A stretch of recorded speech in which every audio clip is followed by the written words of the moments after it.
কালকে ছেলে বড়া আমার কথা শুনলই না। বা কালকে আমার জন্মদিন, বড়া একটু বলতে গেলে বড়া আমাকে তাড়িয়ে দিল বোকাচোদাগুলো। শুনবে না তাতে আমার বাল ছেড়ে গেছে। আমি বড়া ফুটতে গেছে যাই, গিয়ে ওকে বলি যে কালকে আমার জন্মদিন। ও বড়া শুনে খুব খুশি হবে। হ্যাঁ যাই ফটকে বাড়িতে যাই। ওরে, তোর এত বড় সাহস? হ্যাঁ বল, কে শিখিয়েছে তোকে? বল, কে তোকে বিড়ি খাওয়া শিখিয়েছে? বল। চোরের বাচ্চা, আমি রোজ এক প্যাকেট করে বিড়ি কিনে রাখি আর রোজ একটা একটা করে শেষ হয়ে যায়। বাঞ্চোর ছেলে, তোকে এই জন্য কি খাওয়াচ্ছি পড়াচ্ছি? বল আগে, কে তোকে শিখিয়েছে বিড়ি খাওয়া? আমি বিড়ি খাইনি, আমি জানি না কি হয়েছে। জানি না মানে? ধ্যান ছেলে লুকিয়ে লুকিয়ে বিড়ি খাওয়া? আমি কিছু করিনি বাবা, আমাকে ছেড়ে দাও, আমি বিড়ি খাইনি। বিড়ি খাসনি? চোরের বাচ্চা, আবার মিথ্যা কথা বলছিস।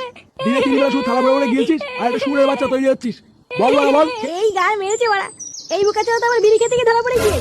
না বাড়া, হাওয়া গরম আছে, এখানে থাকা যাবে না। পালা ফুটো পালা। বাঞ্চোর ছেলে, বিড়ি খাওয়া তো সেটার মধ্যে ঢুকিয়ে দেবো। চোরের বাচ্চা, দিদির একটা পাঠা তৈরি হচ্ছে, পাঠা।